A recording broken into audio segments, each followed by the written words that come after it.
Many of the hills have ancient barricades and fortifications built of trees, some short lengths showing unmistakable evidence of having been felled and logged with sharp cutting tools. Judging from the position of these forts, generally in close proximity to water and other circumstances not less conclusive, imply a defensive origin. The unequivocal traces of long occupancy found within many of them would further imply that they were fortified towns and villages permanently occupied. In respect to date, nothing positive can be affirmed. Many of them are now covered with heavy forest. I have seen trees from 2 to 4 feet in diameter standing upon the embankments and in the trenches, which would indicate that the date of their origin would be some centuries ago. The museums in New York State are filled with the instruments of warfare that had been fashioned by the red men and so freely used in that historic area. The opinion is expressed in all those relic halls that western New York was the site of an ancient battlefield. There is more evidence of a well-planned defensive warfare in that locality than there is in any other region on the American continent. It is the opinion of most scholars that the defenses on the Drumlin Hills were prepared by a people more civilized than the Indians, and were exterminated by the inferior race, who were still in possession of the country when Columbus discovered this land. The Indians have a tradition that their fathers trained certain skilled men to devote their full time to the art of making weapons and other tools. These trained men were fed and clothed by the other members of the tribe, who were given in turn the equipment that had been made by the masters of the art. The many historians and scientists whose opinions are represented in these pages would never look to Mexico or Central America for the battlefields on which the Nephites and Jaredites were exterminated. There is no valid reason why students of the Book of Mormon should look to the distant south for the battlefields of these vanquished nations. Since 1615, the pathfinders and trailblazers have been telling us where these nations were exterminated. Their accounts, together with those related in the Book of Mormon, need not be flung aside in an effort to orient the Book of Mormon peoples in Middle America and confine their centuries of wanderings and migrations to the narrow limits and restricted dimensions of Central America. Of the area around Cumorah, Willard Bean goes on to say, "The first farmers in this land of many waters plowed up arrows and spear points by the thousands. Skeletons of men, women, and children were found by the hundreds strewn about the surface of this land, a token of their destruction in battle. For miles around here, the topsoil was white with the decayed bones of an early people."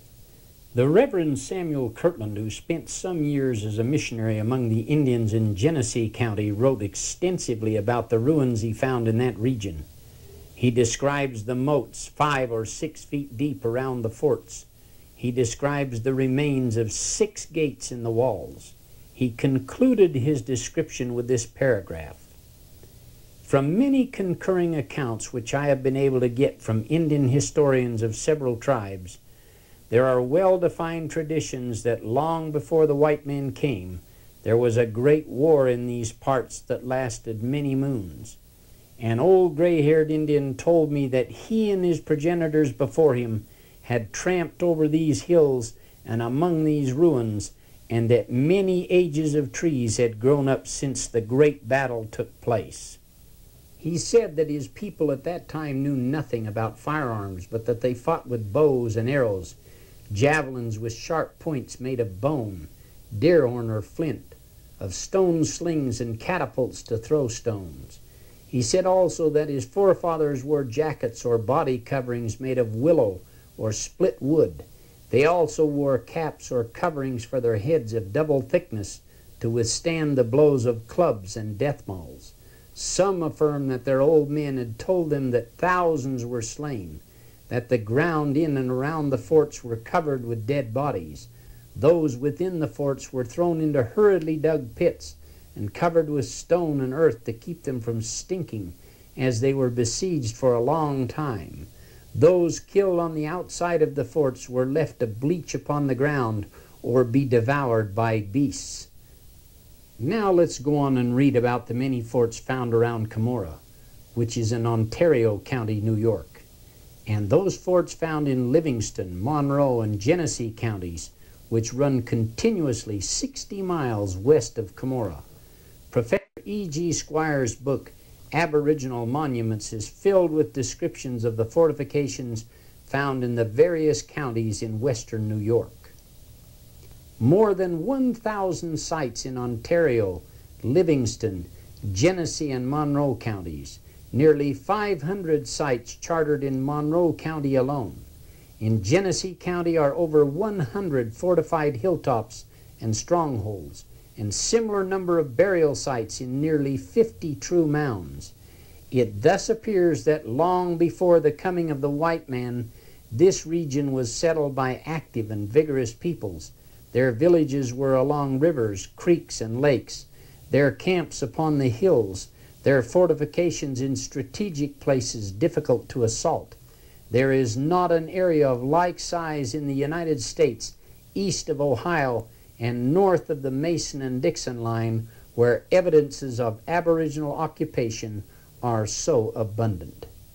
Speaking of the region of New York, beginning at Cumorah and running south 30 miles to the Finger Lakes, then west 80 miles to Lake Erie, then north along the Niagara River to the old shoreline of Lake Ontario, which was Ridge Road, then east 80 miles, and then south back to Cumorah, Governor DeWitt Clinton's words found in the book Pioneer History of the Holland Purchase of Western New York by O. Turner reads as follows. Previous to the occupancy of this region by the progenitors of the present race of Indians, it was inhabited by a race of men much more populous and more advanced in civilization. Who they were, whence they came, and whither they went have been themes of speculation by learned antiquarians who have failed to arrive at any satisfactory conclusions. There are vast and ancient ruins at Pompeii, Onondaga, Manlius, Camillus, Scipio, several between Seneca and Cayuga Lakes, 3 at Canandaigua, many along Ridge Road between Rochester and Buffalo, in fact, scattered everywhere, all of which surpass the skill and engineering ability of the Indians. The antiquity is unquestioned. Trees, even the last of many growths, all indicate that these fortifications are many hundreds of years old. These forts, generally speaking, were erected on the most commanding ground. The walls of breastworks were earthen. The ditches were on the exterior of works. On some of the parapets, oak trees were to be seen, which from the number of concentric circles must have been standing 150, 250, and 300 years. And there were evident indications not only had they sprung up since the creation of those works, but that they were at least a second growth. The trenches were in some cases deep and wide, and in others shallow and narrow, and the breastworks varied in altitude from 3 to 8 feet. They sometimes had 1, and sometimes had 2 entrances, as was to be inferred from there being no ditch at those places. In Governor DeWitt Clinton's lecture before the Historical Society of New York in 1812, he stated, "A great part of our country was inhabited by populous nations who had made considerable advances in civilization. The first great stream of people must have devoted themselves to art and peace, made rapid progress in civilization, and acquired an immense population.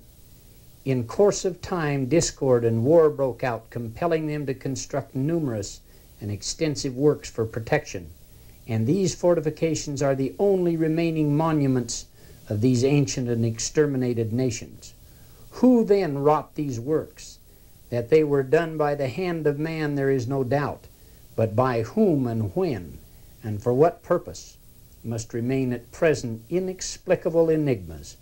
What has become of these ancient people, and why we have no history of such a nation as must have inhabited this part of the world?